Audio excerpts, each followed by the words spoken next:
네, 안녕하세요. 신동근 교수입니다. 오늘은 On Device AI에 대한 주제로 말씀을 드리려고 합니다. 최근에 이제 딥러닝 기술이 발전을 하고 있기 때문에 그 딥러닝 기술의 발전에 대해서 간단하게 소개를 해드리고, 그 중에서 최근 화두가 되고 있는 On Device AI가 뭔지, 그게 이제 어떤 장점을 갖고 있는지 설명을 드리겠습니다. 그리고 나서 이 On Device AI가 가능하게 하려면은 필요한 모델 압축 기법, 또 머신러닝을 빠르게 돌리기 위한 가속기에 대한 소개를 오늘 드리고자 합니다. 자, 여러분들이 많이 최근에 알고 계시듯이 이제 AI 기술은 이제 딥뉴럴 네트워크가 개발되면서 많이 확산이 됐죠. 딥뉴럴 네트워크는 여러 계층의 뉴럴 네트워크가 이제 구성이 되고 있고, 각 레이어에서는 이제 앞쪽에 아웃풋 값을 인풋으로 받아서 웨이트 값을 곱하기 해서 더하기로 누적을 한 다음에 이제 다음 레이어로 계속 전달하면서 어떤 복잡한 계산을 하고 문제를 모델링하는 그런 네트워크입니다. 최근에는 이제 이 딥뉴럴 네트워크 기반의 컨볼루션 뉴럴 네트워크가 나와서 상당히 영상 처리나 그 이미지 핸들링을 하는데 좋은 효과를 보여주고 있습니다.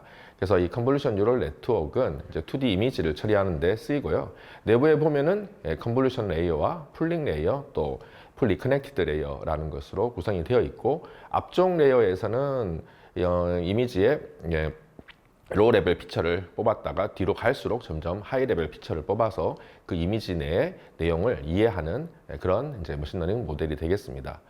역사적으로 보면 2012년도에 알렉스넷이라고 이 DNN 기반의 CNN이 최초로 이미지넷 챌린지에 등장을 해서 1등을 하게 됩니다. 그리고 그 이후에 여러 CNN 기반의 모델들이 나와서 2015년도에 나온 레스넷 같은 경우에는 이제 인간의 능력보다도 더 좋은 그런 결과를 만들어내기도 했습니다.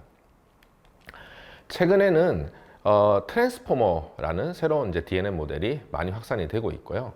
이 트랜스포머는 멀티 헤드 셀프 어텐션이라는 연산에 기반해서 자연어 처리에 아주 특화된 모델입니다. 그래서 언어 번역이라든지 그 다음에 어떤 문장을 이제 그 서머라이제이션 한다든지, 또는 앞쪽의 질문에 대한 이제 답변을 낸다든지 하는데 아주 특화된 이제 모델이 트랜스포머가 되겠습니다. 이 트랜스포머는 인코더와 디코더로 구성이 되어 있고요. 우리가 최근에 쓰는 이제 GPT, 챗 GPT 같은 GPT 모델들은 이제 저 디코더를 중심으로 구성된 이제 트랜스포머 모델이 되겠습니다. 그래서 여기 슬라이드에 보시다시피 최근에 이제 이 트랜스포머 기반의 라지 랭귀지 모델들이 많이 등장을 했어요. 특히 이제 구글에서는 이제 버트 시리즈, 또 최근에 이제 제미나이라는 그런 모델을 만들었고요. 그 다음에 이제 오픈 AI에서 GPT 모델을 만들어서 챗 GPT라는 형태로 지금 일반 사용자들에게 서비스를 하고 있죠. 또한 메타는 라마 시리즈를 통해서, 이 라마 시리즈는 또 오픈 소스로 공개가 되어 있습니다. 그래서 많은 연구자들이 또 이 라마를 가지고 연구를 많이 하고 있는데요. 그래서 메타의 라마, 또 엔트로픽이라는 회사에서 만든 클로데 같은 이런 다양한 라지 랭귀지 모델들이 최근에 등장을 하고 있습니다. 근데 이런 라지 랭귀지 모델들은 사이즈가 엄청나게 커요.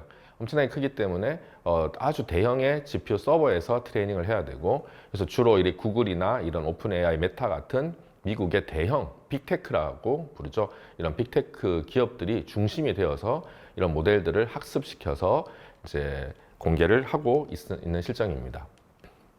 최근에는 이 LLM 모델이 이제 멀티모달 형태로 발전을 하고 있습니다. 이 멀티모달 형태에서는 기존의 일반적인 LLM은 텍스트만 처리한 반면에 멀티모달에서는 이미지, 오디오, 비디오, 또 텍스트까지 여러 형태의 인풋을 받아들여서, 예를 든다면 여기 GPT-4V라는 이제 어플리케이션에서는 사진을 주면은 그 사진 안에 있는 내용을 파악해서 그것을 글로 이렇게 설명해주는 그런 일을 할 수 있습니다. 그래서 다양한 형태의 인풋을 처리할 수 있는 이런 형태의 멀티모달 LLM이 이제 많이 확산이 되고 있는 실정입니다.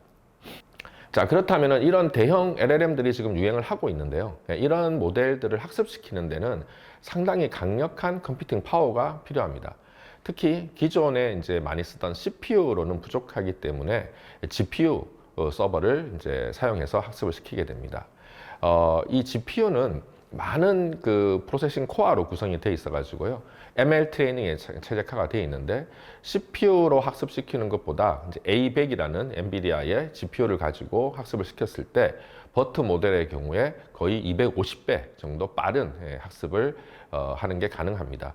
그래서 대부분의 머신러닝 모델들은 이러한 그 GPU 서버를 이용하게 되겠고요. 그래서 예를 든다면은 엔비디아의 셀레나라는 이 슈퍼컴퓨터 같은 경우를 예를 든다면은 그 안에는 560개의 DGX A100이라는 이제 장치가 들어가 있고 이 DGX A100 안에 A100이 8개씩 들어가 있거든요. 그래서 토탈 4,480개의 GPU로 구성이 되어 있습니다. 그러니까 상당히 많은 개수의 GPU를 컴퓨터에 탑재를 하고 그런 GPU를 통해서 대형의 모델을 패러럴하게 학습을 시키고 또 나중에 추론 서비스도 마찬가지로 이런 GPU를 통해서 서비스를 하게 되는 겁니다. 그래서 이런 GPU는 상당히 고가고 상당히 이제 전력 소모도 많이 유발을 하게 됩니다. 자, 그렇다면은 우리가 앞으로 계속 AI를 사용하는 데는 그러한 막강한 GPU들이 상당히 많이 탑재된 그런 대형 클라우드 서버만 사용을 해야 될까요? 그리고 그런 서버가 있어야만 우리가 AI를 이용할 수 있을까요? 그렇게 하는 AI를 우리가 클라우드 기반의 AI라고 했을 때 최근에는 이제 온 디바이스 AI라는 형태로 발전을 하고 있습니다. 온 디바이스 AI는 이런 클라우드 GPU 서버에 접속하지 않고도 우리가 로컬에 있는 디바이스, 예를 든다면 스마트폰이나 우리가 쓰는 이제 랩탑, 노트북 컴퓨터 같은 데서 그런데 이제 AI 모델을 탑재하고 거기서 바로 AI 모델을 처리를 해서 사용자에게 서비스할 수 있는 그런 기법을 온 디바이스 AI라고 합니다. 이런 온 디바이스 AI를 사용하게 되면 여러 가지 장점이 있게 됩니다. 첫 번째는 빠른 응답입니다. 클라우드 AI를 쓰게 되면은 사용자가 요청한 어떤 데이터가 클라우드 서버까지 간 다음에 그 클라우드 서버에서 처리가 돼서 다시 로컬 컴퓨터나 스마트폰으로 내려와서 사용자에게 결과를 보여주는 그런 식이 되겠죠. 그러면 데이터가 클라우드 서버까지 왔다 갔다 하는 그런 네트워크 트래픽이 발생을 하게 됩니다. 그 결과 실시간 처리를 하기가 힘들죠. 하지만 온 디바이스 AI를 쓰게 되면은 내가 가지고 있는 디바이스에서 바로 처리해서 결과가 나오기 때문에 리얼타임으로 빠른 응답을 할 수가 있게 되고요. 또한 데이터가 외부로 나가지 않기 때문에 보안에 아주 좋습니다. 그러니까 특히 뭐 개인이 유출되면 안 되는 뭐 사진이라든지 어떤 중요한 데이터를 바깥으로 내보낼 필요가 없다는 거죠. 또한 네트워크 연결이 없는 그런 환경에서도 AI를 사용할 수 있게 되고요. 또한 이제 클라우드 서버들이 지금도 상당히 고가의 GPU를 탑재한 클라우드 서버를 우리가 이제 구축해야 되고 그런 서버들이 많은 전력 소모를 하고 있는 것을 고려하면은 이런 온 디바이스 AI가 확산이 되면은 비용을 절감하는데 상당히 유리해집니다. 그래서 적은 비용으로 AI 서비스를 할 수 있게 되는 거죠. 끝으로 또 개인화된 서비스가 가능합니다. 클라우드 서버가 아니라 내 개인 PC 또는 내 개인 스마트폰에 내가 원하는 AI 서비스를 깔고 나만을 위해서 서비스하도록 하기 때문에 나에게 맞춤형 서비스를 하는 것도 가능해지겠죠. 이런 온 디바이스 AI를 하기 위해서는 첫 번째 AI 모델을 경량화시켜야 됩니다. 경량화된 모델을 스마트폰이나 컴퓨터에서 먼저 수행을 할 수 있어야 되고 또 경량화된 AI 모델이라 하더라도 그 연산량이 매우 크기 때문에 그걸 가속할 수 있는 지능형 반도체, 대표적으로 이제 Neural Processing Unit이라고 불리는 NPU입니다. NPU나 또는 Processing in Memory라고 해서 메모리에 연산장치를 탑재한 PIM이라는 디바이스 같은 애들이 이제 대표적인 지능형 반도체에 해당하는데요. 이런 지능형 반도체를 활용해서 로컬 컴퓨터에서 빠르게 AI 모델을 처리하도록 하고 있습니다. 온 디바이스 AI의 여러 가지 우리가 유즈 케이스도 생각해 볼 수 있는데요. 다양한 게 있습니다. 뭐 첫 번째는 이제 주로 스마트폰 어플리케이션이 되겠죠. 스마트폰에서 이제 보이스 어시스턴트, 그러니까 우리가 말하는 목소리를 인지해서 그 요청을 가지고 처리를 하는 대표적으로 애플의 시리라든지 구글 어시스턴트 같은 애들이 이제 해당이 됩니다. 이런 것들을 이제 지금은 대부분 애플 시리나 구글 어시스턴트도 클라우드 서버에, 애플 서버에 또 구글 서버에 가서 처리를 하게 되는데 이것이 로컬 스마트폰에서 직접 처리된다고 하면은 훨씬 더 빠르게 응답을 할 수 있겠죠. 또한 이제 이미지 프로세싱입니다. 스마트폰에서 사진을 찍었을 때 그 찍은 사진을 바로 처리한다든지 그 사진 안에 있는 오브젝트를 인지한다든지 하는 그런 응용도 온 디바이스 AI를 통해서 빠른 이미지 처리를 제공할 수 있습니다. 또 많이 필요한 확산될 수 있는 이제 응용 중에 하나가 헬스 모니터링입니다. 대표적으로 우리가 손목에 차는 스마트워치 같은 걸로 나의 생체 신호 같은 거를 인지한 다음에 그걸 실시간으로 처리를 해서 빠르게 또 뭔가 반응을 해줄 수 있는 장치를 만들 수도 있겠죠. 끝으로 또 스마트 홈 디바이스 같은 경우에도 좋은 이그젬플인데요. 우리가 집을 홈 오토메이션용으로 이제 자동화하는 그런 응용을 사용을 할 때 우리 집에 대한 정보를 바깥으로 내보내는 게 프라이버시적인 측면에서 좀 싫다 이런 경우가 많이 있을 수 있습니다. 예, 그런 경우에 온 디바이스 AI로 내 집에 있는 컴퓨터에 탑재된 AI 모델을 이용해서 처리를 할 수 있는 그런 응용도 가능하다고 생각이 듭니다. 네, 그래서 이런 온 디바이스 AI가 최근에 이제 화두가 되면서 이 PC 업체들, 우리가 쓰는 컴퓨터의 프로세스 업체들도 온 디바이스 AI에 대해서 이제 준비를 하고 있거든요. 대표적으로 이제 인텔, AMD 같은 PC용 프로세서를 만드는 업체들에서도 인텔은 이제 인텔 코어 울트라 CPU에서 이제 최근에 나온 모델이 루나 레이크라는 모델에서 45 톱스는 이제 테라 오퍼레이션의 약자인데요. 45 톱스 정도의 성능을 내는 NPU를 탑재하고 있습니다. 그래서 우리가 쓰는 이제 CPU 안에, 그러니까 프로세서 안에 일반적인 CPU도 있고, 머신러닝에 특화된 처리를 할 수 있는 NPU도 있고, 또 기존의 GPU도 있습니다. 또한 이 GPU도 또한 이제 머신러닝을 가속하는 데 쓸 수 있고요. 그래서 세 가지 AI 엔진을 탑재해서 사용자에게 이제 로컬에서 AI를 빠르게 처리하도록 하는 이제 하드웨어를 제공하고 있습니다. AMD 같은 경우도 비슷하게 마찬가지로 NPU, CPU, GPU가 모두 탑재된 이제 라이젠 CPU를 지금 출시하고 있고요. 얘도 이제 50에서 한 60 톱스 정도 NPU를 포함하고 있다고 합니다.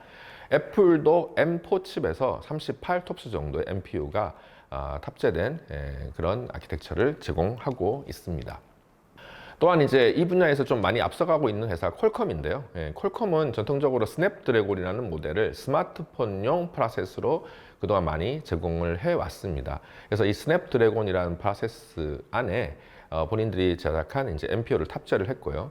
그 NPU를 통해서 스마트폰뿐만 아니라 PC에서도 자기들의 이제 스냅드래곤 프로세서를 쓸 수 있도록 프로모션을 하고 있습니다. 그래서 최근에 이제 마이크로소프트가 코파일럿 플러스라는 이제 AI 모델을 우리가 윈도우즈에서 사용할 수 있도록 제공하면서 이 코파일럿 플러스를 지원하는 이제 표준 프로세서로 퀄컴 스냅드래곤을 이제 지정을 했습니다.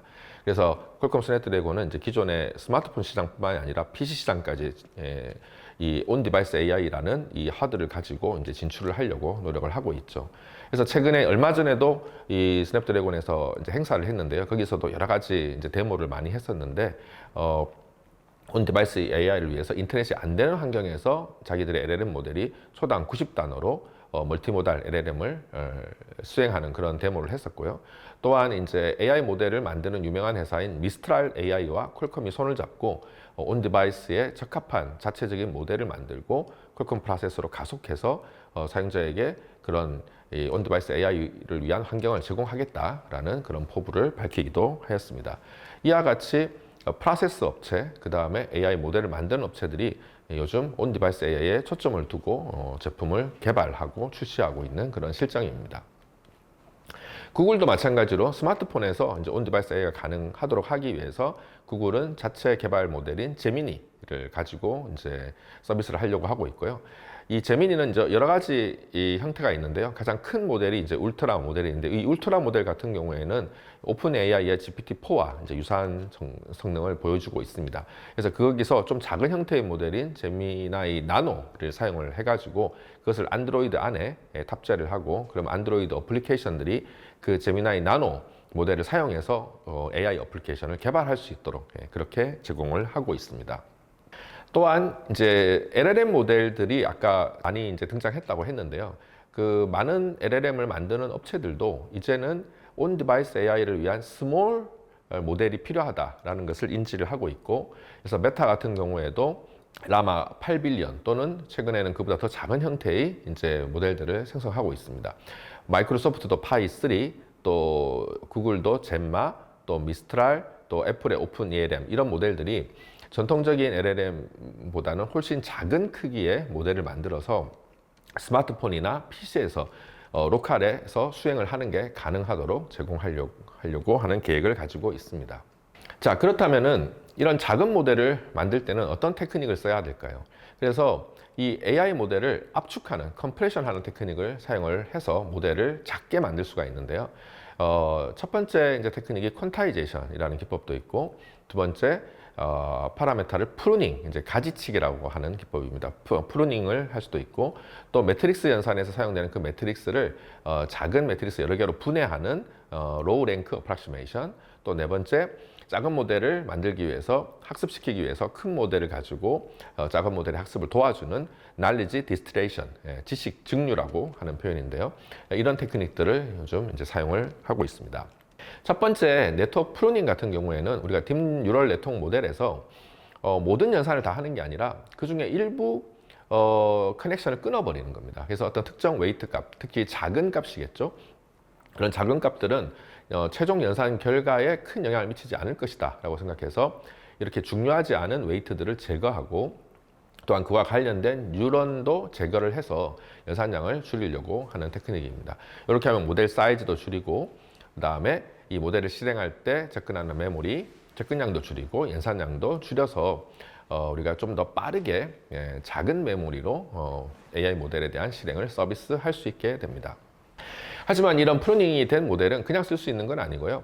이렇게 프루닝이 된 모델을 돌리는 걸 지원하는 연산 라이브러리하고 또 하드웨어 서포트가 필요합니다. 그래서 그런 것들을 잘 갖춰서 환경을 만들어줘야 저렇게 프루닝된, 변형된 모델을 수행할 수 있게 됩니다. 두 번째 많이 쓰는 테크닉은 퀀타이제이션, 한국말로 이제 양자화라고 하는 거죠. 이 테크닉은 뭐냐면 우리가 일반적인 컴퓨터 시스템에서 이제 우리가 어떤 데이터 값을, 웨이트 파라메터의 값을 표현할 때는 32비트의 플로팅 포인트로 표현을 하고 있거든요. 그런데 그 32비트 데이터 사이즈가 크죠. 그렇기 때문에 그걸 줄이기 위해서 32비트가 아닌 16비트의 플로팅 포인트로 표현한다든지, 또는 더 줄이기 위해서는 8비트의 인티저, 또는 더 줄이기 위해서 4비트 인티저, 심지어는 2비트 또는 바이너리 넘버로 이제 파라미터를 표현하는 그런 테크닉입니다. 이렇게 하면은 결국은 우리가 모델의 사이즈가 저 비트 프리시전이 줄어들면 줄어들수록 스토리지 코스트가 감소하고요. 이걸 연산하기 위한 컴퓨테이션 이렇게 하면서도 감소하게 됩니다. 대신에 이런 퀀타이제이션을 쓰게 되면 이제 퀀타이제이션 에러가 있기 때문에 그 에러를 고려한 학습을 잘 진행해야 되는 그런 문제는 있습니다. 세 번째는 knowledge distillation이고요. 이 테크닉은 뭐냐면 우리가 이제 작은 모델을 만들려고 하는데 작은 모델을 그냥 학습을 시키니까 잘 안 되더라는 거죠. 그래서 이제 티처 모델과 스튜던트 모델이라는 이런 관점으로 모델을 학습을 시키게 되는데요.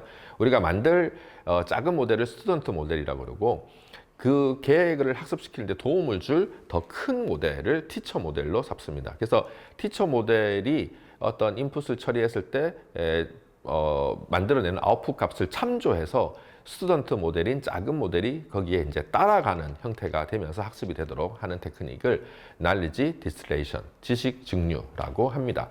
그래서 대표적으로 예를 들면은 최근에 엔비디아에서도 본인들이 이제 가지고 있는 네모트론이라는 모델이 있었는데요. 그 모델은 한 15빌리언 정도의 파라미터를 갖고 있는데, 그보다 훨씬 작은 미니트론, 이제 4빌리언짜리 모델을 만들기 위해서 그 15빌리언의 네모트론 모델을 참조해서 4빌리언짜리 미니트론 모델을 학습시키는 그런 knowledge distillation을 통해서 스몰 모델을 효과적으로 학습시켰다고 발표를 했습니다.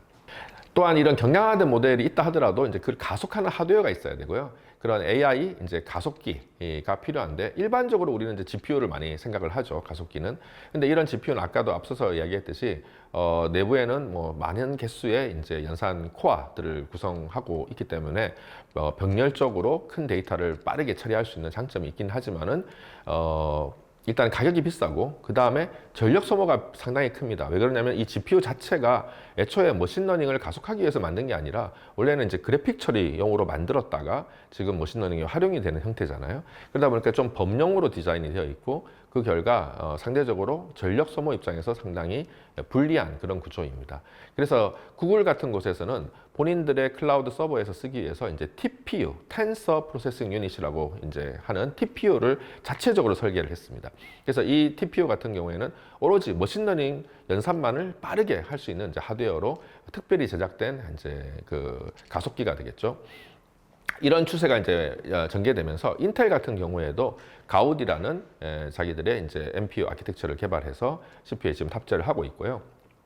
그 다음에 국내에서도 프리오사 또는 리벨리온 같은 회사들이 NPU를 개발을 하고 있습니다. 그래서 최근에 이제 그 제품을 출시하고 성능이 기존의 엔비디아의 GPU보다 훨씬 전력 소모가 뛰어나면서 좋은 성능을 내고 있다라는 그런 발표를 하고 있습니다. 또 한 가지 형태의 가속기는 이제 PIM인데요. 이 PIM은 이제 Processing in Memory의 약자입니다. 즉 무슨 말이냐면은 전통적인 메모리는 데이터를 보관만 하고 있죠.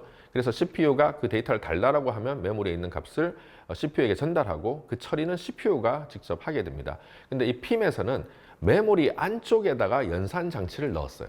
그래서 메모리 안에 간단한 연산 장치를 넣고 그러면 그 메모리에서 바로 읽어서 간단한 연산을 한 다음에 그 결과를 다시 메모리에 그냥 바로 저장하면 되겠죠. 그러면 데이터가 CPU까지 왔다 갔다 할 필요가 없습니다. 그래서 훨씬 더 고속으로 빠르게 데이터를 처리할 수 있는 테크닉이고요. 그래서 최근에 삼성전자나 하이닉스 같은 우리나라의 대표적인 이제 메모리 제조사들이 이런 PIM 기반의 메모리를 만들고 있고 그런 것들이 앞으로 GPU 서버나 이런 데서도 이제 채택될 거라는 그런 이제 예상이 되고 있는 실정입니다. 네, 마무리를 하면요. 그래서 기존의 클라우드 기반 AI는 이제 상당히 고비용을 가지고 있고 전력 소모가 크기 때문에 최근에 이제 한계에 봉착하고 있습니다. 그래서 앞으로는 온 디바이스 AI가 미래 AI의 방향이 된다라고 생각이 들고요. 그 과정에서 이제 우리 대한민국 같은 경우는 그동안 스마트폰 제조나 또는 반도체 제조에 상당히 특화된 장점을 갖고 있는 대한민국입니다. 그래서 우리나라 같이 스마트폰과 반도체 쪽에 강점을 갖고 있는 한국 입장에서는 기존의 클라우드 기반 AI보다는 이런 스마트폰이나 PC에 최적화된 온 디바이스 AI를 위한 환경을 만들고 거기에 필요한 하드웨어를 만드는 그런 사업이 훨씬 더 이제 잘할 수 있는 그런 연구 분야인 것 같아요. 그래서 앞으로 이 스마트폰과 PC에 최적화된 DNN 모델도 개발하고 그런 모델을 가속하는 가속기도 개발하고 그런 모델을 실행할 수 있는 실행 환경도 개발하는 이러한 AI를 위한 온디바이스 AI를 위한 시스템 분야의 연구가 상당히 앞으로 필요하다라고 생각이 듭니다. 그래서 그런 것을 위해서 좀 더 그런 걸 통해서 이제 AI가 훨씬 우리 실생활에 많이 확산이 되고 또 값싼 비용으로 사용될 수 있는 그런 앞으로의 분위기가 될 거라고 예상을 하면서 강의를 마치도록 하겠습니다. 감사합니다.